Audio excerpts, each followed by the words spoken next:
Olá, muito bem-vindo, muito bem-vinda a mais uma edição do nosso podcast Gente para Negócios. Olha eu aqui de novo, na segunda edição aqui minha do ano, né?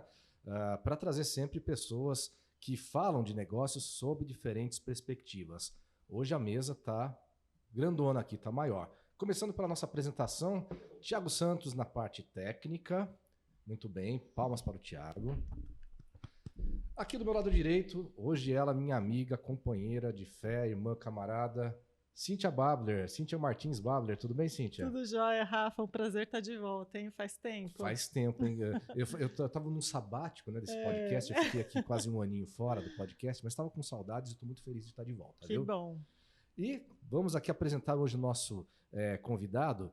Ele tem um nome aqui imponente, viu? Imponente. Imponente. É o nosso querido Paulo de Tarso, diretor de negócios da All Lives Medicina Ocupacional. Vamos falar sobre o que, Cíntia? Qual que é o tema do nosso podcast aqui hoje? Pois Tem é. NR1? Tem? Tem NR1, tem uma série de questões de segurança, né? Segurança também, muito bem. Muito bom. Paulo, muito bem-vindo. Muito É um obrigado prazer pelo ter convite, você. um prazer estar aqui com vocês. Muito obrigado. Paulo, conta aí pra gente, então, para começar, né? Se apresenta um pouquinho, fala um pouquinho da All Lives, Vamos lá. a sua história na All Lives. Minha história na Lives é junto com a minha esposa, com a Nívia, né? Ela não pôde estar aqui hoje. A Nívia se formou em fonoaudiologia em 1994. Eu entrei nessa área, eu vim da área de financeira, não tinha nada a ver com isso. E um padrinho, na atualidade, ele era Ministério do Trabalho, era delegado do Ministério do Trabalho. E eu fui aprender, fiquei 2 anos dentro do Ministério do Trabalho, fazendo fiscalizações e auditorias, né? E acabei gostando muito da área. A Nívia se formou em fonoaudiologia, nós começamos com o exame de audiometria, que é feito nas empresas que têm ruído, né? E nós fomos aumentando o leque de negócios, nós colocamos médicos, colocamos os técnicos, os engenheiros, e hoje a Lives é uma empresa de gestão ocupacional voltada para aquilo que a gente chama de gestão verdadeiramente, né?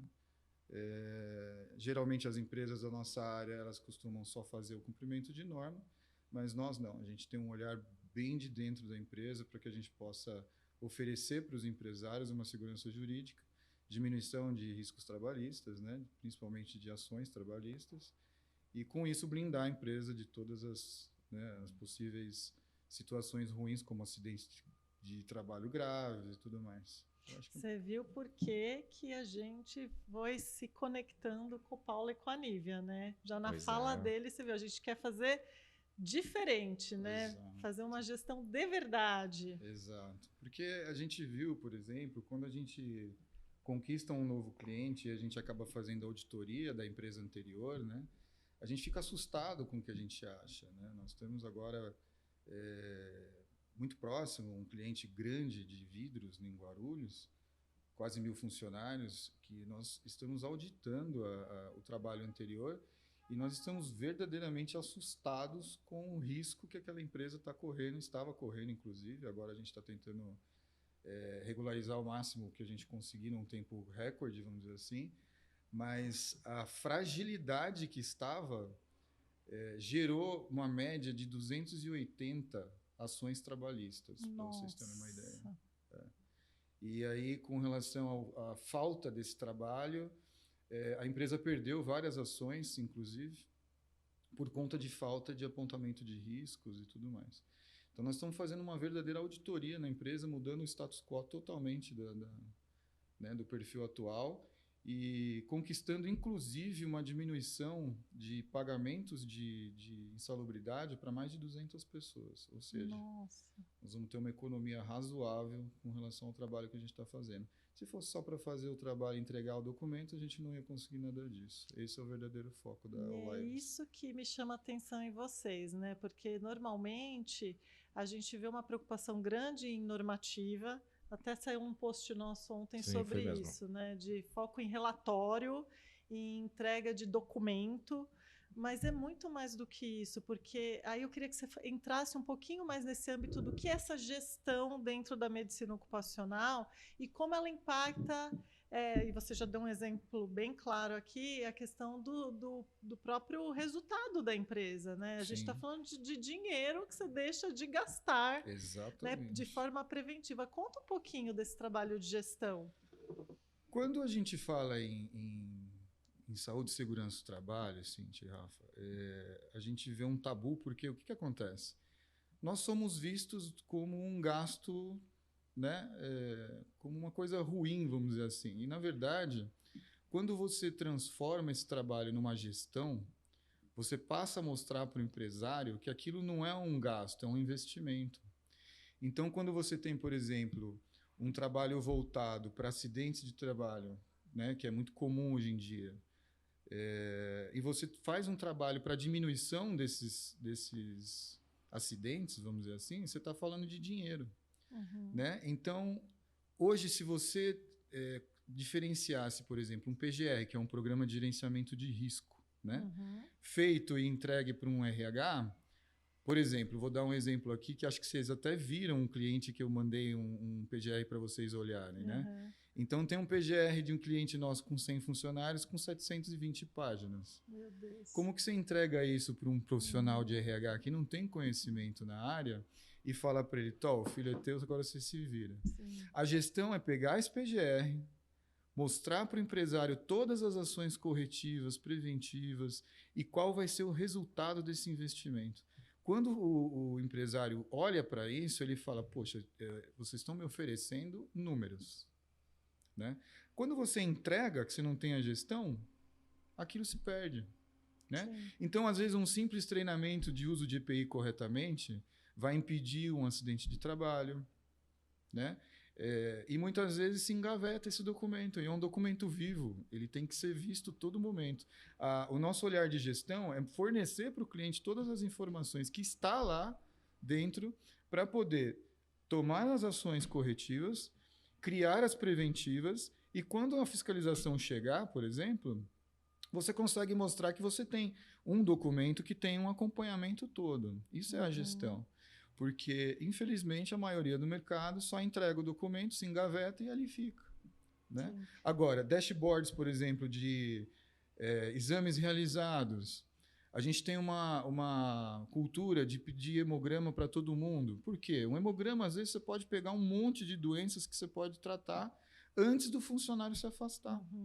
Então, são ações simples que a gestão faz e mostra, por exemplo, para os clientes, olha, essa empresa, por exemplo, vou dar um exemplo de uma empresa que tenha ruído. A gente faz os exames de audiometria, e aí a minha esposa, como especialista em audiologia ocupacional, né, que é relacionada à audiometria do trabalho, né, ela criou um sistema de comparação das audiometrias que mostra, por exemplo, a evolução gráfica, um dashboard mesmo daquilo que está acontecendo na saúde do funcionário. Então, por exemplo, olha, em 2023, 2024, ele tinha uma perda auditiva. Em 25 ela piorou, em 26 ela aumentou mais ainda. Isso para o INSS se chama agravo. A empresa corre um risco sério. Qual é a ação que se toma? Gestão. Vamos olhar para o problema. Qual é o setor que ele trabalha? É mais ruidoso? Vamos trocar ele de setor porque ele está tendo problema mesmo, ele vai perder a audição. A perda auditiva dele é induzida por ruído? Sim, as nossas fonos elas laudam de acordo com as normas vigentes. Então a gente consegue separar. Se eu mandar um funcionário para fazer uma audiometria qualquer em qualquer lugar, ele vai ter um resultado que nem sempre vai dizer se aquela perda auditiva é ou não induzida por ruído. Fica com recorte, né? Exatamente. Então, a especialização toda da Nivea, ela realmente diz respeito a esses dashboards para a gente poder tomar ação. E quantos anos já trabalhando com medicina ocupacional, então? Pois é, são 28 anos. 28 anos de bagagem, Rafa. A gente estava falando aqui com colaboradores, inclusive, que estão lá há muito tempo, né? Para trazer essa experiência até hoje junto ainda. Sim, nós temos o Vinícius, que é o nosso engenheiro responsável. Ele está com a gente, acho que uns 15 anos já. Ele entrou lá como técnico de segurança, fez a engenharia, depois fez a especialização e está lá com a gente. Crescendo junto. Crescendo junto, exatamente. Então, e eu chamo a atenção para esse ponto, porque não posso deixar de falar, né? Veio há 2 anos aí mais na mídia a atualização da NR1. Pois é. Né? E vocês, especialistas em medicina ocupacional já há mais de 20 anos, quase 30 anos, conhecendo e tendo esse olhar de gestão, e eu ressalto isso porque, de novo, não é só fazer um documento para cumprir tabela, né? Então, vocês estão olhando do ponto de vista do negócio, mas também do próprio colaborador. Esse exemplo que você deu foi maravilhoso, Sim. porque o contratante, nesse caso, pode estar aí com uma bomba relógio, né, que pode, poxa, o meu colaborador pode ser afastado a qualquer momento, isso vai ser um problema para mim, e o colaborador ele pode perder a audição. Então, peraí, será que eu não posso cuidar para que ele não perca, né, essa audição? Sim. Então, você consegue transitar. Como é que vocês olham para a NR1? Pois é, eu acho que eu vou começar, Cíntia, dizendo que a gente precisa desmistificar um pouco, né, a NR1. Porque se criou situações gigantescas em volta do tema e pessoas que não tinham conhecimento para isso, né? A NR1, risco psicossocial, ela é ocupacional, né? A gente precisa deixar isso claro. Então, quando você pensa em gestão, você tem que olhar como o ruído, por exemplo, vamos continuar nesse exemplo. O ruído, ele é medido de acordo com os níveis de decibéis. Então, você coloca um aparelho lá, ele vai te dar um valor, e aí você classifica se aquele ruído está acima do limite de tolerância ou não, né? Para que você tome uma ação, ou você use um protetor auditivo e tudo mais, auricular. Na NR1, você tem que cuidar do ambiente também, né? Então, a medição ela é feita quantitativamente do ambiente. A gente precisa olhar. E eu brinquei com o Rafa dizendo o seguinte, é como se fosse um aquário, né? A gente a princípio, a gente não tem que olhar para o peixe, a gente tem que olhar para o aquário. A gente cuida do ambiente. Não adianta nada eu ter um aquário lindo com a água suja que o peixe vai adoecer. Então, basicamente, desmistificando é isso. Mas a gente precisa entender o seguinte. Todas as empresas que nós medimos até hoje, nenhuma, porque não há inexistência de risco, tá? Vamos deixar claro isso. Bom. Isso eu digo porque muitos empresários me perguntaram, mas Paula, tudo bem, posso fazer lá o levantamento e tudo mais, mas e se der risco zero? Eu falei, impossível. Não há como, não existe. É a mesma coisa. Uma empresa que tem ruído, por mais que seja baixa, ela tem o ruído, né? A gente precisa medir esse risco. Então, a gente precisa ver, por exemplo, se eu tenho um ambiente... Porque, às vezes, não é nenhuma... A fonte geradora não é nenhuma questão de coisas ruins, vamos dizer assim. Às vezes, uma fonte geradora é uma carga de trabalho, por exemplo, que o próprio funcionário quer fazer muitas horas extras, ele quer fazer muitas horas extras, e aí, na hora de mapear o ambiente, ele relata que ele está cansado. Ou seja... O ambiente está proporcionando uma carga excessiva de trabalho a ele. Isso é ruim? Depende, né? De que maneira que a gente vai olhar para isso. A empresa, então, com isso, vai cortar todas as horas extras? Não, a gente precisa medir só e qualificar e olhar para aquilo. Eu sempre falo, eu brinco muito que eu falo que eu já tive cliente que manipulava pólvora. Eu falava, gente, a gente não precisa mentir que a gente manipula algum tipo de produto, a gente não precisa maquiar isso. A gente só precisa controlar. Perfeito. Né? E uma vez controlado o ambiente, olha, então vamos fazer o seguinte, sugestões, obviamente, né? Tudo isso é tratado com os empresários, mas olha, em vez da empresa proporcionar, sei lá, 10 horas extras, vamos diminuir para 8, vamos ver se melhora um pouco isso. Então, são olhares que isso só a gestão consegue fazer. Sim. Né? E aí eu digo o seguinte, a primeira coisa que eu, né, quando interpretei a norma e trouxe juntamente com toda a turma, todo o nosso pessoal, nosso time, nossa equipe, me chamou a atenção numa coisa. Como separar o joio do trigo? O que é isso? Como eu separo se a saúde mental do meu funcionário está comprometida por uma questão pessoal ou por uma questão profissional? A pergunta de 1 milhão. Pois é. É o que eu mais escuto. Exato. O que a gente sempre recomenda? Avaliações psicossociais e uma boa anamnese clínica. E para nós isso faz uma grande diferença, né? Para uma possível sanção, alguma coisa assim. Porque se você imagina o seguinte, Rafa, se você tem alguém que está adoecido mentalmente hoje, aliás, vamos lá, são dados, né? 542 mil casos de afastamento no ano passado. E recordes, né? Atrás de recordes, Sim, de afastamentos. recordes atrás históricos, de recordes. né? Sim. Então, o que acontece? A psiquiatria hoje, né? A doença mental, né? Ela está muito voltada às questões muito mais para pessoal do que para trabalho. Né? A gente vive um momento difícil, a gente vê isso. Depois da pandemia, isso estourou, né? Isso explodiu. Né? Então, por exemplo, que estresse que eu tinha no trabalho se eu fazia home office? Né? Então, vamos pensar. Aí, de repente, eu tive que voltar para o trabalho. Eu acostumei por 2 anos numa rotina tranquila, dentro de casa, sem trânsito, eu conseguia cumprir com as minhas responsabilidades do dia e, de repente, eu tive que voltar. Isso adoeceu muita gente. O problema era a empresa? Não. Não era a empresa. Né? Agora, como que a gente faz isso? Uma boa avaliação psicossocial. Existem já testes que nós aplicamos hoje, que envolve burnout, que envolve pânico, ansiedade e tudo mais. São testes, são entrevistas com a psicóloga que, na anamnese clínica, a gente consegue separar isso. O funcionário teve uma situação, um afastamento de CDF, e a gente mapeou isso. A gente consegue fazer com que o afastamento dele não seja ocupacional, que não seja acidentário. Dentro do INSS existem 2 classificações, a 31 e a 91. 31 é auxílio-doença, que a pessoa desenvolve uma doença que não tem nada a ver com o trabalho, a 91, sim, é acidentária ou doença ocupacional. O que o INSS quis, o que, na verdade, o governo quis com a NR1? Entender se aqueles 542 mil afastamentos, quais deles foram provocados por questões pessoais e quais deles foram provocados por questões profissionais. É isso que o governo quer. Por quê? Quando você afasta o funcionário com auxílio 91, espécie 91, sim, que é acidentário, a empresa corre o risco, e não só corre o risco como acontece, de aumentar os seus impostos, que é o FAT. Né? Então, o governo quer que alguém pague essa conta. Sim. E colocou dessa maneira para separar o que eu tenho de problema pessoal e o que eu tenho de problema profissional.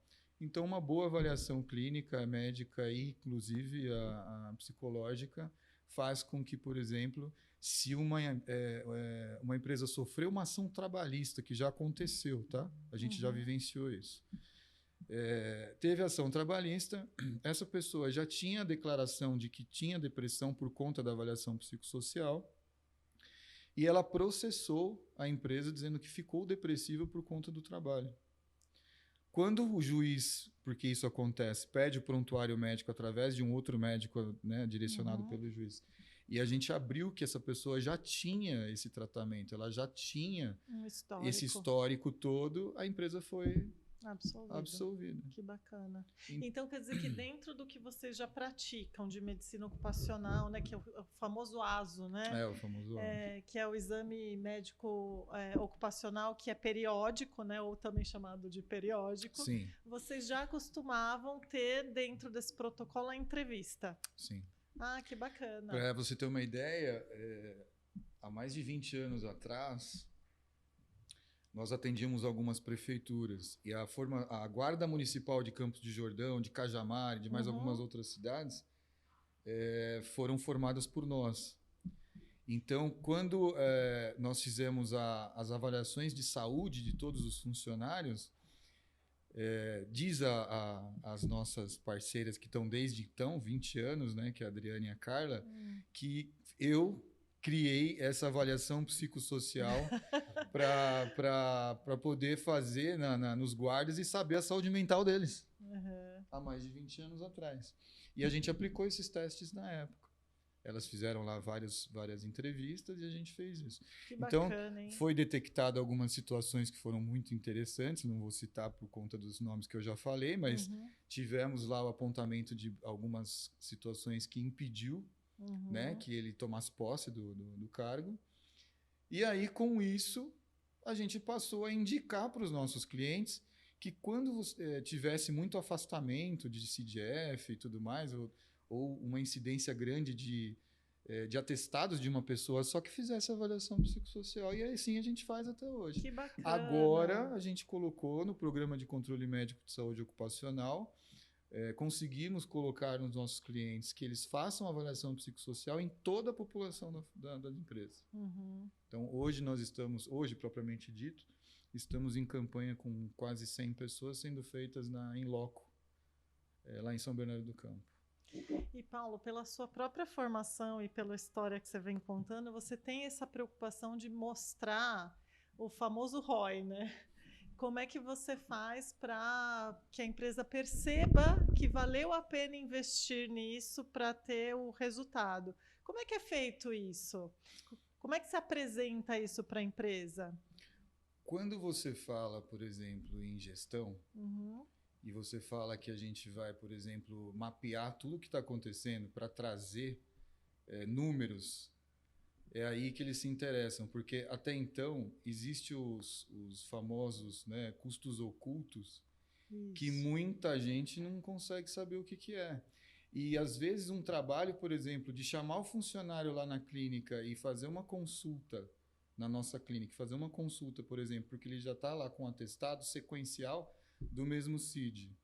Quando você chama esse funcionário que se torna um paciente para nós e a gente detecta que às vezes um simples exame resolve o problema, é aí que realmente faz a diferença. Porque até então, Cíntia, é muito difícil mostrar, por exemplo, que o nosso trabalho ele pode ser um trabalho de investimento e não de custo, entendeu? Uhum. É difícil, mas nós conseguimos fazer isso. Que bacana. Tanto que, acabei de dar um exemplo dessa empresa de vidros.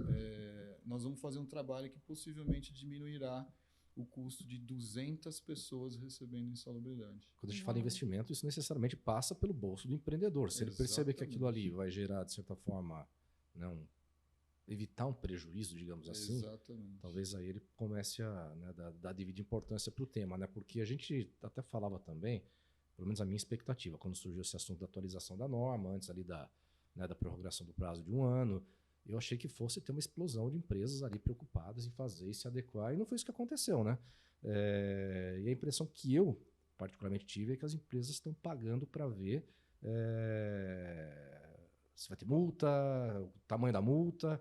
E o Paulo estava me contando que já tem empresas ali preocupadas, que o negócio não é pequeno não, né? Sim, não só preocupadas, como já sendo né? acionadas, né? Então, essa história da multa ficou muito, muito distorcida, né? Porque a norma ela entrou em vigor em 25. Isso. Ela não deixou de entrar em vigor. Então, não houve uma prorrogação. O que houve de prorrogação foi de multa.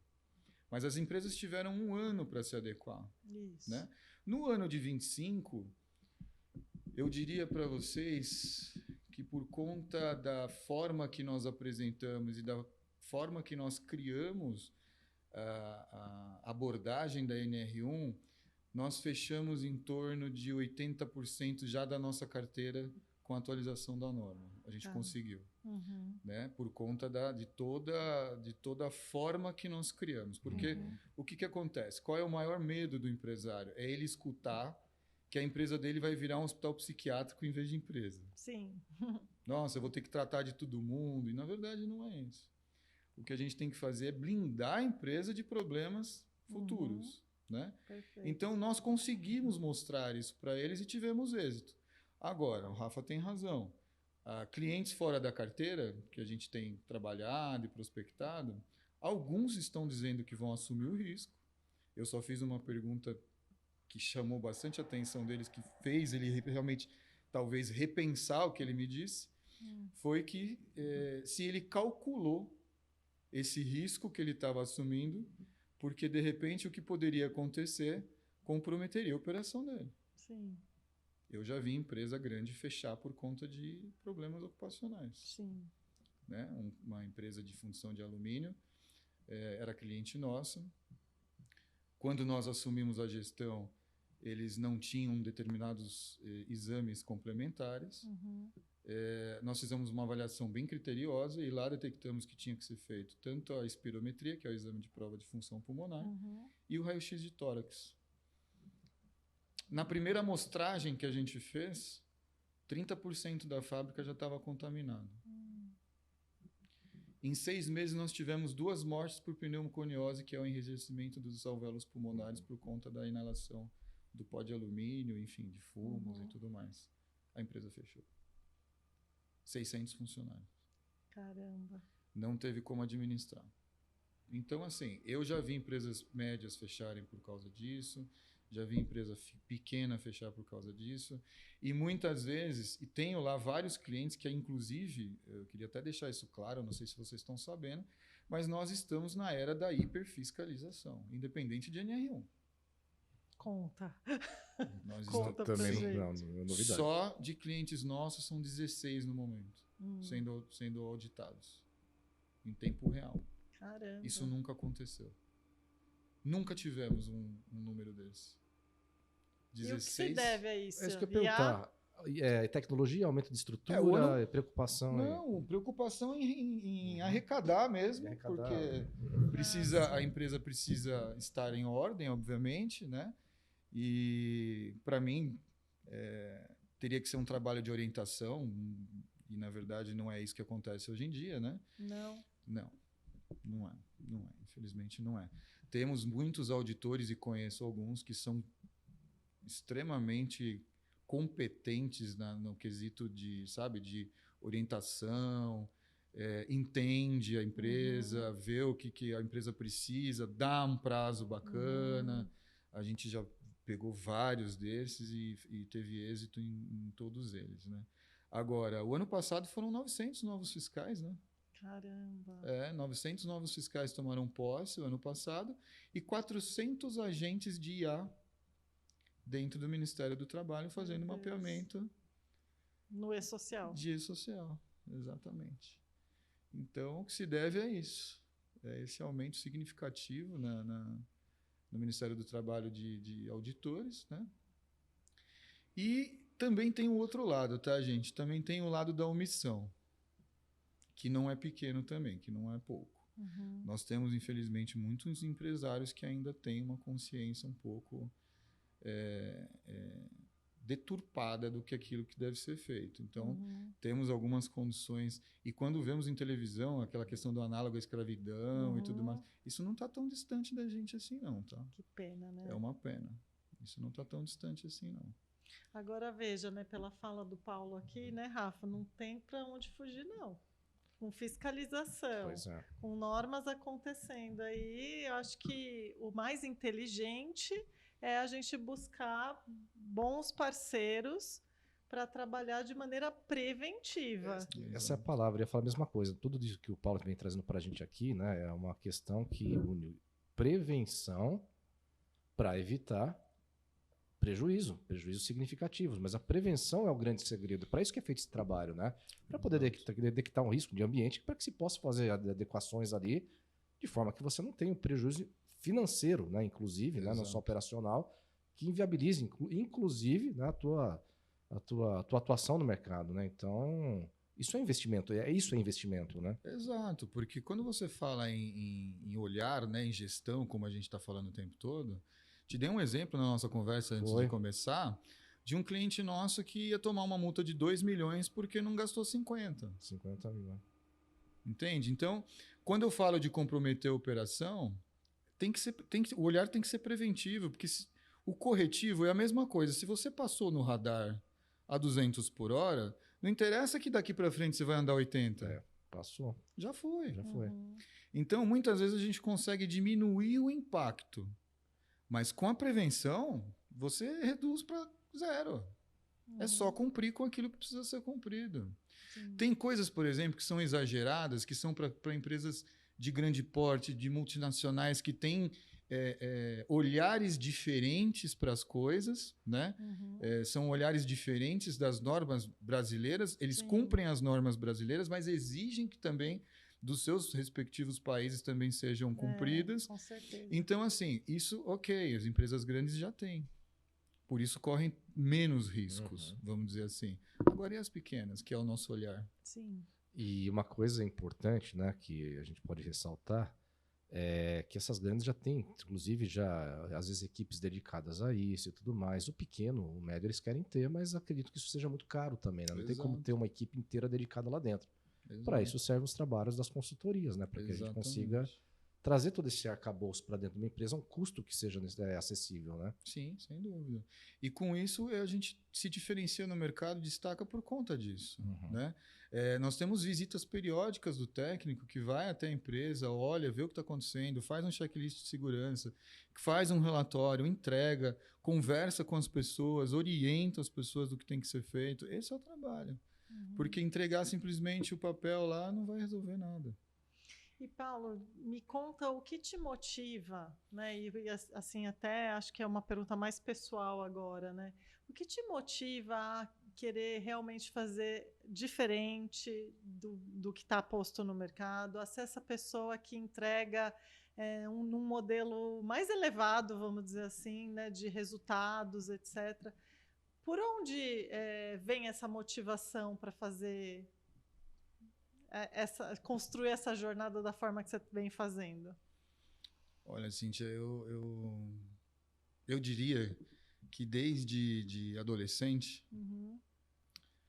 eu sempre disse que eu chegaria em algum lugar. Mas eu escutei uma frase uma vez que falou assim para mim: para quem não sabe onde quer chegar, qualquer caminho serve. Então, para chegar onde eu quero chegar, não podia ser diferente. E tanto eu quanto a Nívia temos o propósito de vida, sendo empreendedores, de trazer dignidade também para as pessoas que trabalham com a gente, né? De dar oportunidade para aquelas pessoas se destacarem também. Fazer com que esse 360 que a gente faz, a gente pensa, também sejam para eles. Então, o nosso olhar sempre foi, o nosso propósito de vida sempre foi esse, né?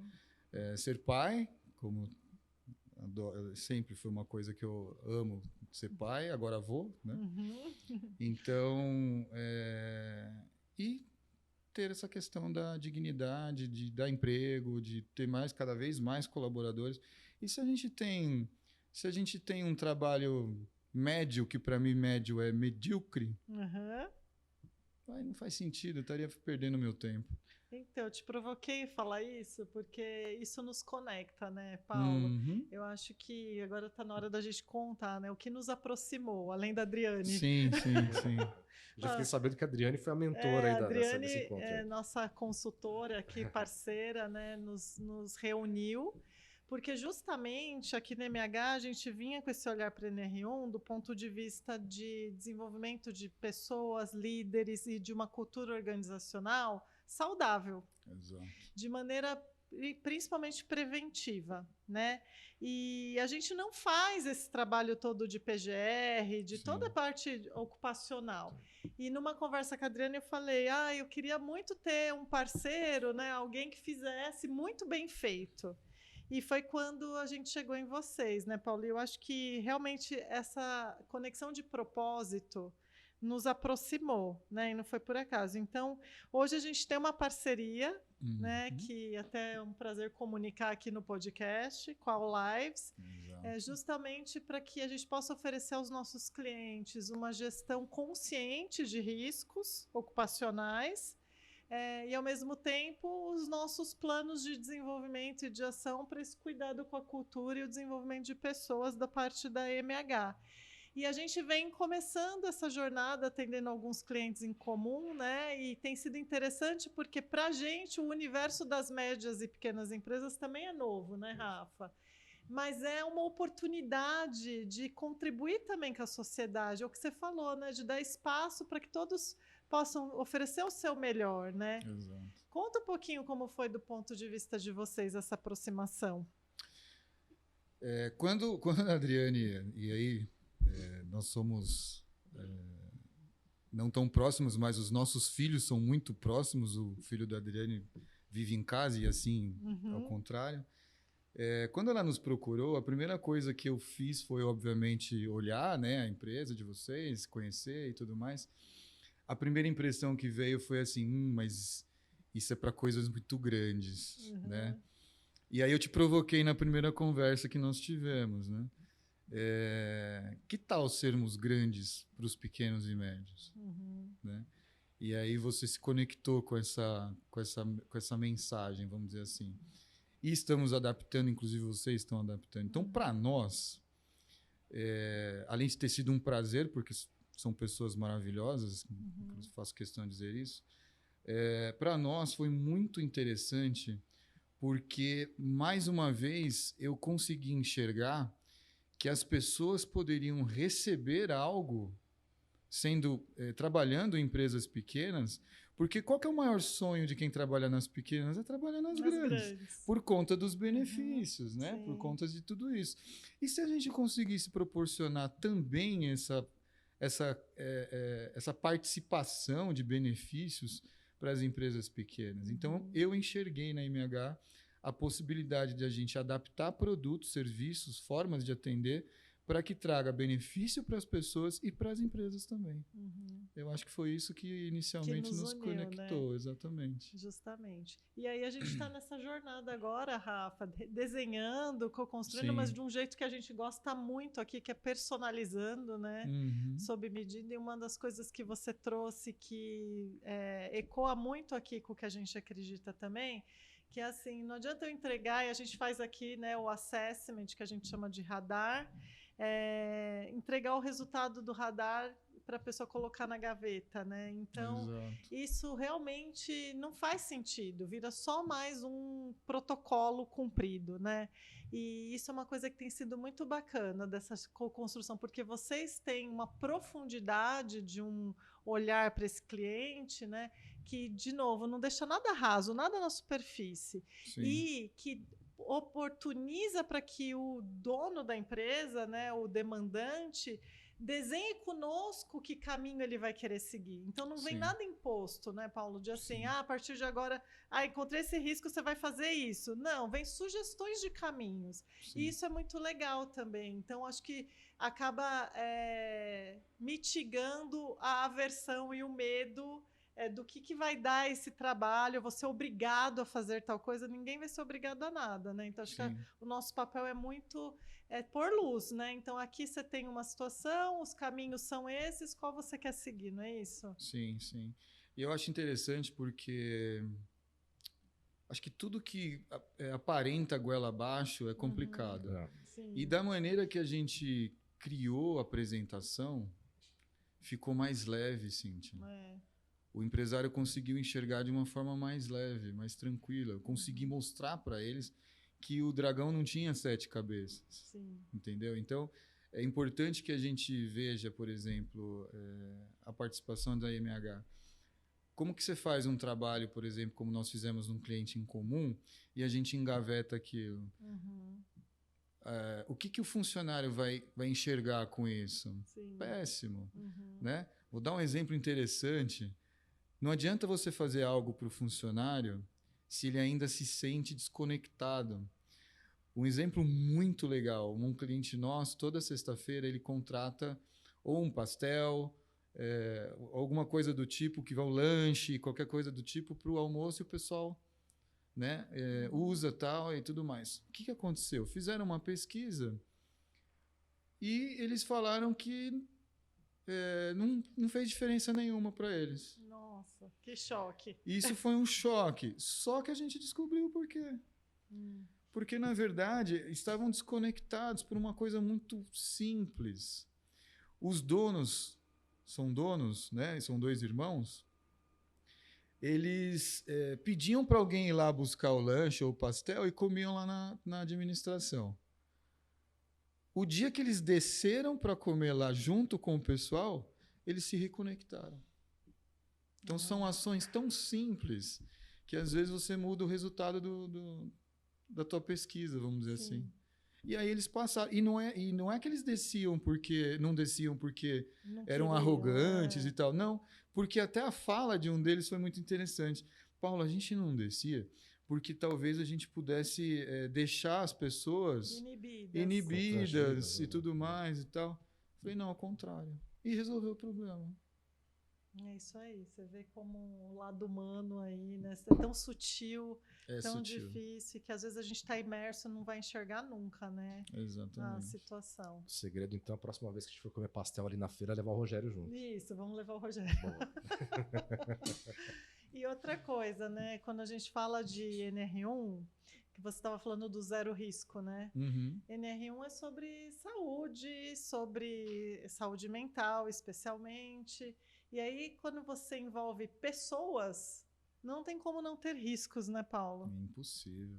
Porque aí que tá, né? A gente sabe que há pesquisas que mostram que o líder influencia mais a saúde mental das pessoas do que o próprio terapeuta, às vezes. Sim. Então, veja bem, não tem como não ter zero risco no quesito saúde mental.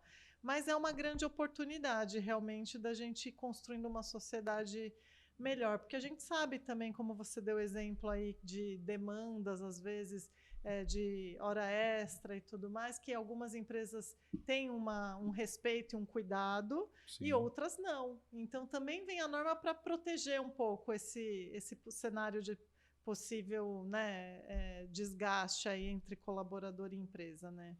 Eu acho que o que mudou muito, Cíntia, foi a forma de se comunicar, né? A forma de comunicação. Os apelidos que antigamente você chamava o pessoal lá na produção, ô fulano e tal, já são proibitivos hoje, né? Então, a forma que o líder se comunica hoje é muito importante.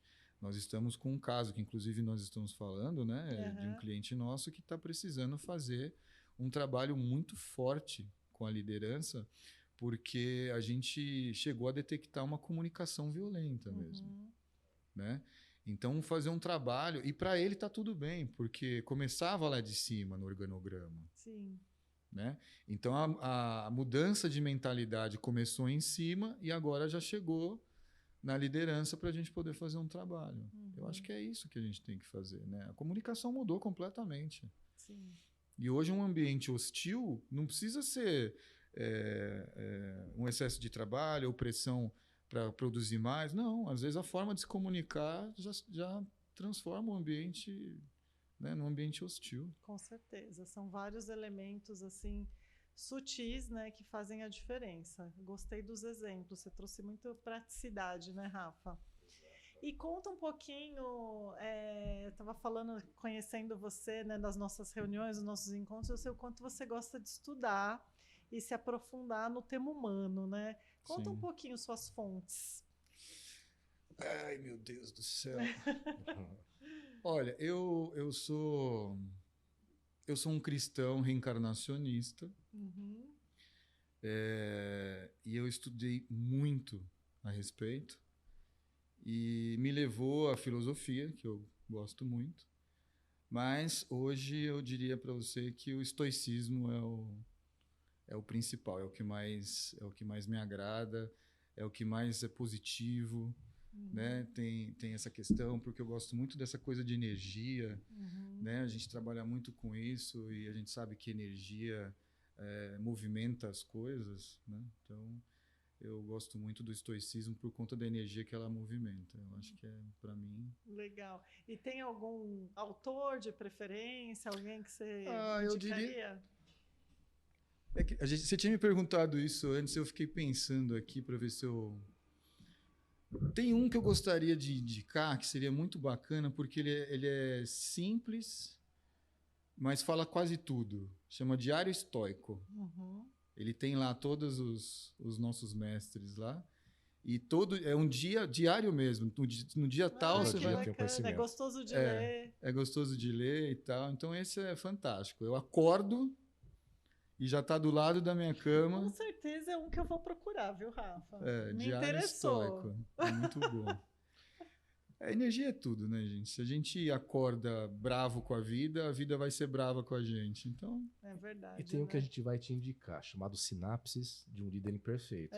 Conta aí, fazer o nosso jabá também. O Rogério Babler, diretor aqui da MH, lançou há 3 semanas, um pouquinho mais aí, o livro dele. Tem tudo a ver com aquilo que a gente faz na MH Consult, que nossos treinamentos têm a neurociência, né, por base aí, né, dos conceitos que são aplicados. Olha só, ele apareceu do nada aqui. Olha apareceu. Ele apareceu assim, não sei como, né? Brincadeira. O Tiaguinho, além de fazer o que está fazendo, ele também, toda vez que a gente precisa de alguma coisa, ele corre ali e dá uma força pra gente. Vou entregar pra você, viu, Paulo? Exato. Opa! Esse livro do Rogério aqui foi lançado aqui umas 3 semanas, então a gente fala sobre a neurociência aplicada em comportamentos de liderança e contando também histórias, né, do próprio Rogério, principalmente com essa temática da vulnerabilidade também. Então tem muitas histórias aqui desse líder imperfeito, né, que o Rogério traz para a gente no livro. Para quem estiver interessado em comprar, já tem aí nas livrarias virtuais, na própria Amazon você encontra, digita lá no Google Sinapses de um Líder Imperfeito, Rogério Babler, você vai achar lá um monte de link para comprar, também tá fácil. E organizado por ela, hein? Adriane E é isso que eu ia falar, olha que só, legal. Você conhece essa pessoa aqui, ó? Sim. Muito Bom, legal. eu vou adorar ler porque eu me identifiquei demais com o Rogério, né? Muito. Quando nós nos conhecemos, porque somos bons contadores de história, né? É verdade. Eu acho que a minha vida começou no comercial contando história, né? Uhum. Se a gente não souber contar história, a gente não consegue atingir nossos objetivos. A gente consegue se conectar com pessoas, né? Exatamente. E eu adoro conexão com pessoas. E essa bagagem que faz a diferença no dia a dia das suas entregas, né? Exato. Porque isso é uma coisa tão particular e única, né? Sim. Que faz a diferença, mesmo que ninguém vai fazer nunca igual, né? Isso é muito legal. Então, que bom, né, Rafa? Obrigado. A gente queria te agradecer, Paulo, pela presença. Muito obrigado, adorei o papo. Dizer que eu sou muito fã do trabalho de vocês e, olha, nós também eu conheci muitas empresas de medicina ocupacional e eu nunca tinha conhecido alguém como vocês de verdade. Então, muito prazer obrigado. mesmo estar fazendo essa conexão e indico super para quem está precisando ou quer conhecer algo realmente que entrega muito valor. Sim, e nós também, em contrapartida, né, temos uma gama razoável de clientes também, né, e estamos iniciando esse processo de já apresentar a MH Consult para todo mundo, né? Então vai ser um prazerzão a gente ter essa parceria aí. Muito bom. Já está sendo muito boa. Sem dúvida. E conta, como é que as pessoas encontram a All Lives? Vamos lá, nós estamos no Instagram, All Lives Ocupacional, né? Nosso site, www.allivesocupacional.com.br. E estamos situados no ABC, mas a gente atende o Brasil todo. Legal, e como a gente faz a gestão, saber. sim, a gente atende o Brasil todo. Legal. E é isso, e a gente, Rafa, as nossas redes? Aproveitando embora, então, @mhconsult.com.br no Insta, LinkedIn, escreve lá, MH Consult, vai achar a gente facinho. Muito bom. Bom, obrigada, Obrigado Paulo. também, Rafa. Obrigado, prazer, muito bom. Um prazerzão. E até o próximo, Até que teremos o próximo. muitas histórias juntos para contar. Exatamente, na próxima já com todo Vai ser um prazer. uma atualização também, aí. não é só a NR1 que se atualiza, a gente também tem atualização. Sim. Vamos lá, gente. Valeu, Obrigado, valeu, tchau, gente, tchau. até. Tchau.